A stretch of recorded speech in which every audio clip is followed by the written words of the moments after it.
관계자에 따르면 문제좀 박혀면 딴 데서 못 듣는 관계자들의 진짜 이야기. 관계자가 배우신가요? 저는 여기 계신 두 분과 예전에 젊은 시절에 잠깐 찰나를 같이 보냈던 것 같고요. 그리고 지금 영화를 중심으로 이렇게 연출하고 제작하고 있는 백승환입니다. 안녕하세요. 어떤 영화를 만드셨나요? Only God Knows Everything이라고 좀 긴 제목의 영화를 찍어서 지금 영화제에 출품을 하고 있는 상태고요. 첫 잔처럼 더블 패티, 그리고 SBS랑 같이 큰엄마의 미친 몽골 작품을 했고, 그때 우리 박 기자님께서 거기에도 이제 소리 엄마가 정영구 선배님이 주인공으로 큰엄마에서 큰엄마를 맡았어요. 모든 게 연결돼 있어요. 그럼 지금 감독님도 하고 계시고 영화 제작사 백그림의 대표님이시기도 하시고 최근에 드라마 제작사 대표님이 드라마 레이블을 하나 더 추가를 해서 준비를 하고 굉장히 좋은 작품들이 이제 저희 그쵸. 출판사 중에 이제 GQ 에디터가 네. 대리운전을 한 에세이를 쓴 게 있는데 그거를 이제 드라마화하는 작업, 네, 그러니까 다른 그 전에 지금 이제 하고 있습니다. 대리 드라이버라는 단편 영화랑 합쳐서 하는 작업을 너무 재밌지 않아요? 자동차 전문 기자가 대리 운전을 시작했어요. 그때 만난 그 좁은 공간에서 마주한 자동차와 사람에 대한 이야기.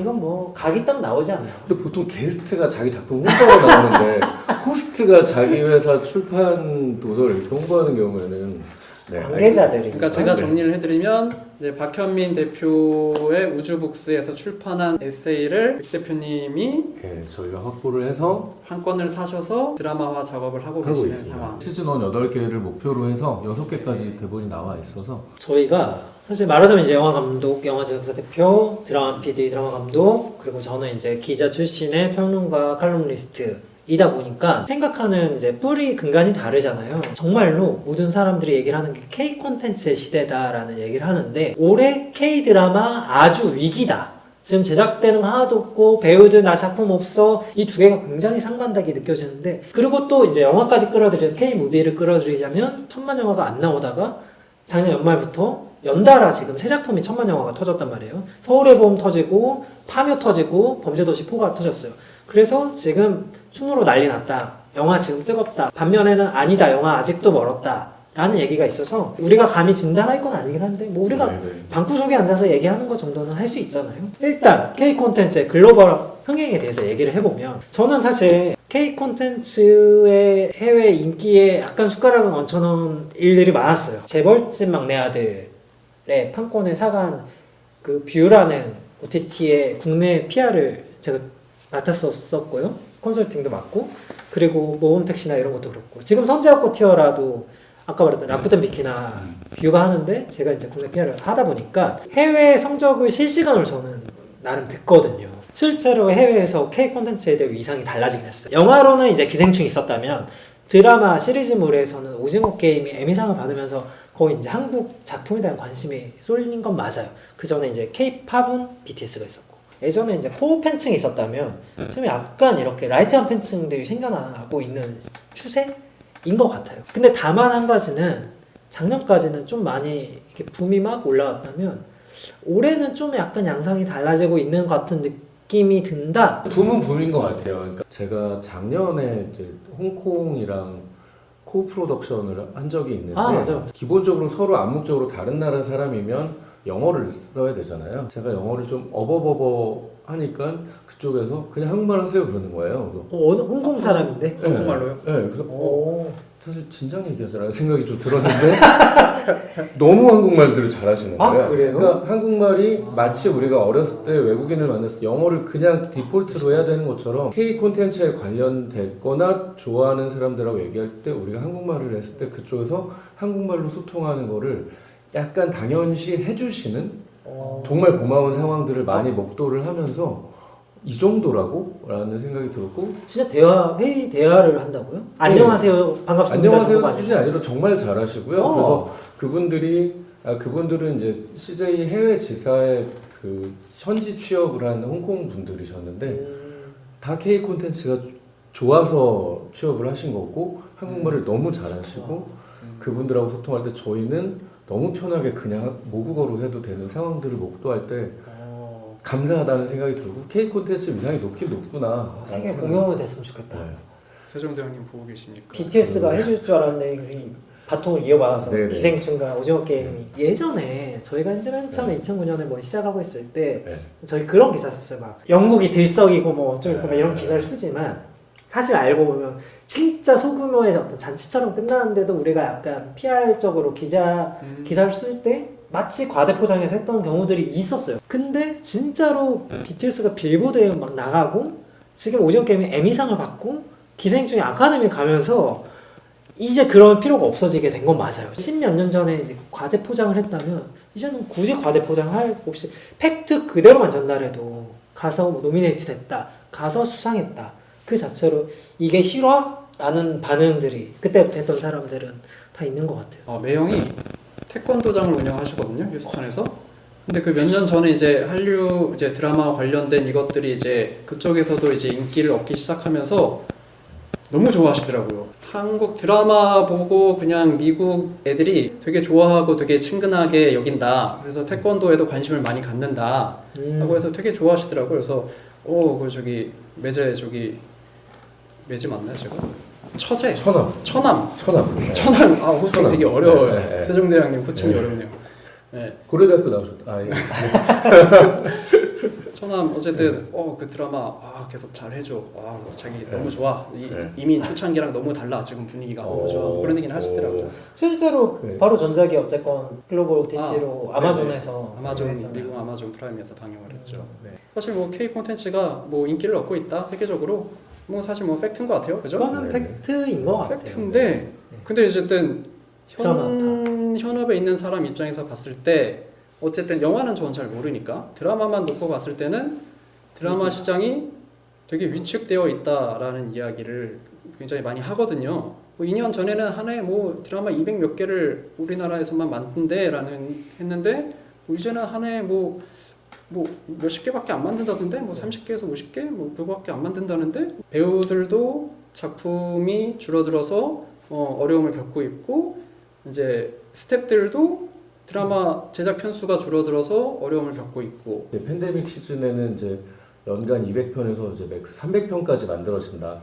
근데 저도 그때 좀 하나 의문이 들었던 게 우리나라 인구는 정체 상태인데 이 드라마가 소화가 될까? 진짜 많이 근데 만들어요. 이제 드라마 하시던 분들도 많이 계속 드라마를 하셨고 또 K 콘텐츠 위상이 커지면서 더 붐업이 됐고 반대로 그때 극장이 이제 거의 아사 직전처럼 거의 폐쇄 상황이었으니까 영화 하시던 분들이 다 드라마로 왔어요. 맞아요. 그 중에서 예를 들면 뭐 황동혁 감독님 오징어 게임이라든지, 뭐 한준희 감독 DP, 뭐 김용훈 감독 마스크걸, 뭐 김주환 감독 뭐 사냥개들 이런 이 정도의 감독님들의 드라마들은 잘 됐는데 코로나가 끝나고 이제 엔데믹 이후에 드라마 편수 말씀하신 대로 30편 내외로 쪼그라들었고 영화는 더 심각하게 줄었죠. 그러다 보니까 어떤 빅 캐스팅이나 빅 디렉터로 편성이 되지 않는 팀들은 굉장히 좀 힘들어졌고 이런 얘기를 나눈 적 있어요. 이제 개인적인 생각인데 연출 제작자 중에 한 60% 이상은 앞으로 다른 잡을 알아봐야 될 수도 있지 않나라고 저는 개인적으로 생각하고 배우들도 코로나 때 한 대학로 배우들 때 사이에서 이런 얘기가 있었어요. 지금 매체 안 가면 못 가. 지금 드라마 300개래. 이랬는데 지금은 오히려 제가 아는 많은 수많은 배우들이 배달의 민족을 하고 있어요. 되게 신기한 게 아까 말했던 것처럼 해외에서 보면 K 콘텐츠가 위상이 높아지고 인기가 있어. 근데 국내 상황이 아까 300편씩 찍다가 갑자기 30편으로 주저앉은 게 과거에 그렇게 풍성하게 만들어진 것 자체가 이제 넷플릭스가 들어오면서 제작 지원비를 많이 하고 그때 이제 OTT들이 부흥기다 보니까 다른 OTT들이 다 참전을 해서 우후죽순 생겨났었는데 지금 그 만들어진 친구들이 지금 편성을 못 받거나 지금 그런 상황인 거죠. 근데 영화는 아까 우리가 얘기했던 것처럼 파묘도 1000만 명 넘었고 뭐 서울의 범죄도시도 봄, 범죄도시. 네. 다 그렇게 됐는데 영화 쪽도 안 좋은가요? 영화 시장이 그냥 한 2조가 좀 넘었어요. 넘었는데 이제 코로나 이후로 1조 반타작 쳤다가 작년 그 영진이 자료를 보면 1조 5천억? 그러니까 이 정도 회복이 됐고 뭐 그 관객 수로 치면 2억 명에서 지금 1억 명 정도로 다운돼 있는데 연간 영화 관람 편수가 1인당 4.2회 정도 수준이었거든요. 연간이요? 네, 이게 전 세계 1위를 저희가 10년 동안 했어요. 4.2회면은 이제 아이와 노인분들을 제외하고 주요 경제활동 인구로 치면 연간 10편 이상 본다는 거거든요. 그게 이제 바닥을 쳤다가 연간 2.44회까지 올라왔고, 아니, 통계학 박사세요? 오기 전에 좀 찾아봤어요. 아, 진짜 엄청 네. 많이 하. 되게 그리고 간지인데. 지금 추정이라고 영진이에도 돼 있는데 작년에 전 세계 8위까지 다시 올라왔대요. 근데 이제 말씀하신 대로 서울의 봄, 파묘, 범죄도시 3천만 있었잖아요. 그럼 아마 2024년 지금 상반기인데 벌써 3편이니까 낭만적인 생각이지만 꽤 회복을 할 그쵸. 가능성이 있다. 근데 아까 코로나 얘기하셨는데 저 이제 관객의 입장에서 봤을 때는 그때 이제 마스크 쓰고 가는 게 사실 너무 힘들었고 그때 많이 줄었겠죠. 그리고 영화도 많이 줄고 네.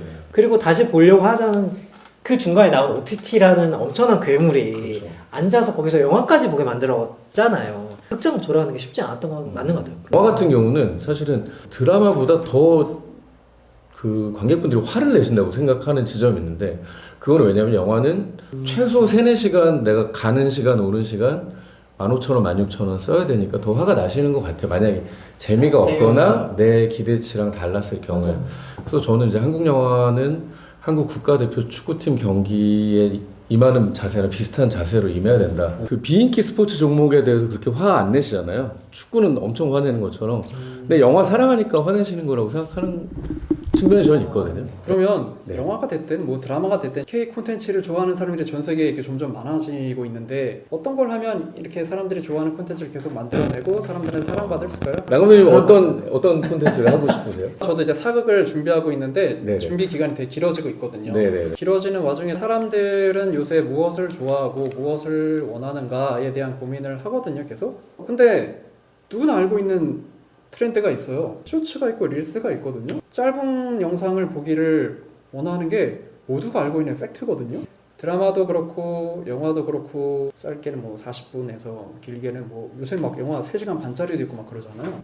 이게 공존할 수 있는 방법은 없을까라는 생각은 하거든요. 네네. 근데 진짜로 가로 말고 네네. 세로 영상에 대한 얘기 좀 해봤으면 좋겠는데요. 그러니까 그게 유튜브에서도 그렇고 뭐 인스타 릴스용으로도 그렇고 그렇게 제작하시는 분들이 있거든요. 그리고 이제 뭐 릴숏이라는 이제 플랫폼도 있어서 그거에 맞춰서 1분에서 1분 30초짜리 영상을 만들어서 그걸 시리즈물로 이렇게 드라마로 뽑아내시더라고요. 이제 그것들이 이제 국내에서도 계속 준비 중이고 이미 런칭하시는 팀들도 있고 웹드라마 한참 만드시던 제작사나 이런 제작 인력들이 그런 쇼폼 콘텐츠를 이제 상업적으로 만들고 계시더라고요. 근데 이제 핵심은 기존 우리의 매체들은 가로가 길고 세로가 짧은 포맷이잖아요. 콘텐츠를 소비하는 시청자들이 가로가 짧고 세로가 긴 콘텐츠를 점점 소비를 많이 하고 있단 말이죠. 기존의 상업적인 자본이 투입되는 방식으로 이것을 할 수는 없을까?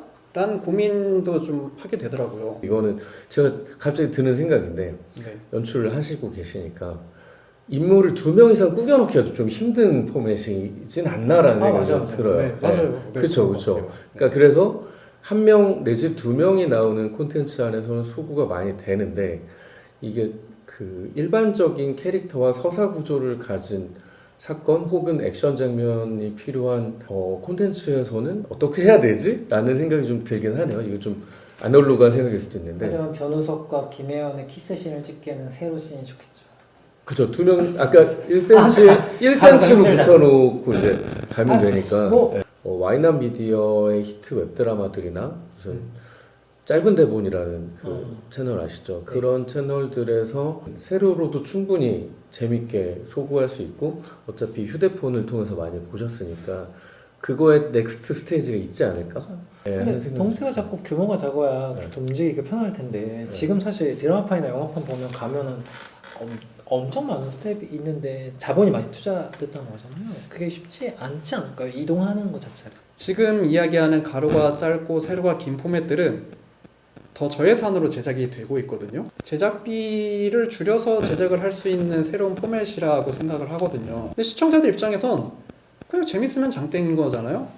그렇죠. 뭘 어디에다 뭘 틀든 간에 본질이 너무 재밌으면 찾아가서 보는 거죠. 그렇다면 제작비를 줄여서 제작을 하되 시청자한테 똑같은 종류의 즐거움을 줄 수 있는 콘텐츠 생산은 그런 것도 해법이 될 수 있지 않을까. 아까 이제 제작비 얘기를 했는데 예전에는 네. 그걸 광고비라 시청자 어쨌든 그 국내에서 이제 뽑았다면 지금 추세는 사실상 거의 이제 OTT에 팔거나 해외에 팔면서 그 수익의 대부분을 충당하는 구조로 지금 나오는 드라마들은 그렇게 되고 있거든요. 너무 좋은 얘기를 해주신 것 같은데 우리가 세상을 인식하는 우리 눈의 화각이 가로에 가까울 거예요. 그렇게 그러다 보니까 처음에 사진이랑 TV나 스크린을 만들 때 가로로 만들었고 이제 무대도 가로형이잖아요. 보통 일반적으로 연극이나 네. 뮤지컬도 세로형의 시대를 만들려면 아무래도 저비용 고효율이 될 수 있는 이야기와 인물 구성이 있다면 가능할 텐데 못 그러는 애들도 있겠다는 생각이 좀 들긴 하네요. 제가 드라마 PD를 처음 시작할 때는 TV 화면비가 4:3이던 시절이거든요. 네. 얼마 있다가 이제 HD, FHD 시대가 열리면서 4:3 시절에서 이제 16:9 시절로 넘어갈 때 조명이 야 여기서 조명을 여기서 이렇게 해야 되는데 16:9니까 이게 야 가로가 넓어져서 조명을 더 멀리 빼야 돼. 둘이서 서로 대화할 때 예전에 화면 꽉 차게 담을 수 있었는데 지금은 예전처럼 찍으면은 좌우가 너무 비어서 화면이 휑해져 이상해. 야 자막은 그럼 가운데 넣어야 돼? 아니면 뭐 다 이렇게 펼쳐서 넣어야 돼? 뭐 이런 얘기도 하고 과도기를 겪어왔었거든요. 근데 모두가 즐거워하는 시절이 너무나 당연해졌잖아요. 4:3은 오히려 레트로 분위기를 내기 위한 특수한 그쵸. 비율을 사용을 네. 하고 그거를 생각해보면 또 사람은 적응의 동물이기 그렇죠. 때문에 그렇죠. 가로가 짧고 세로가 긴 포맷의 시대에도 시청자들이 좋아할 수 있지 않을까. 네네. 그런- 저희 유튜브는 어떻게 나와요? 가로가 길게 나와요?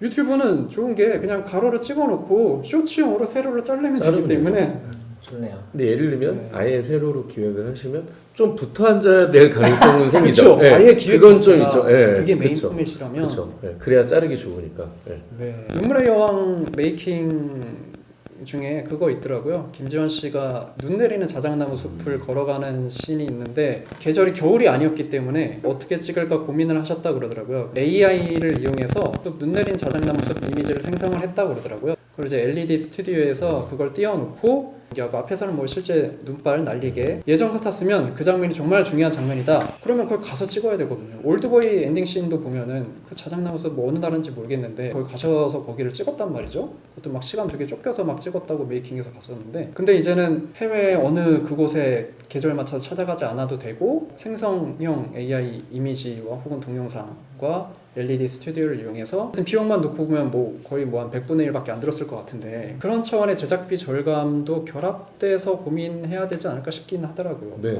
제가 최근에 느낀 남PD님은 그 AI 신봉자 AI에 되게 열심히 써보고 있고 신문물에 이렇게까지 빠질 수 있구나. 미드저니 이런 거 쓰세요? 는 초반에 네. 그거 노벨 AI라는 서비스를 유료로 조금 써봤었고요. 그냥 챗 GPT는 지금 쓰고 있고요. 쓰고 저도 유료로 이번에 쓰고 나온 있고. 책 제목 영재와 그 주제 같은 걸 챗GPT가 지어줬어요. 아, 진짜요? 계속 대화를 나누다가 오. 몇 개 안을 줘요. 그러면 이 중에서 이 제목이 좀 더 이런 느낌으로 바꿔줬으면 좋겠어 해서 아까 쇼츠 릴스 말씀하셔가지고 제가 최근에 좀 재미있는 현상이라고 본 거는 이벤트라고 본 거는 그 손석구 배우가 나온 13분짜리 단편을 CGV에서 1,000원에 팔더라고요. 저도 광고 봤어요. 예, 너무 획기적인 이벤트잖아요. 물론 네. 손석구라는 어마어마한 아이콘이 없었으면 불가능한 거였고 아까 말씀하신 맞아요. 쇼츠와는 조금 다른 개념이긴 하지만 하지만 제작비 절감 스낵 컬처를 한다는 측면에서는 되게 저는 그게 앞으로 그런 시도들이 더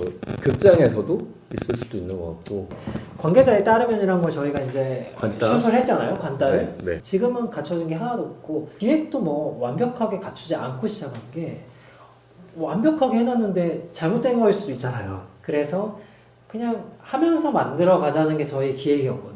이 채널의 두 멤버가 저는 지금까지 이룩해 놓으신 어떤 성과와 성취들을 알고 있기 때문에 무조건 잘 될 것 같고 필요하신 게 있으면 뒤에서 네, 지원하도록 하겠습니다. 문연답 너무 감사합니다. 관계자에 따르면 문제좀 박혀면 딴 데서 못 듣는 관계자들의 진짜 이야기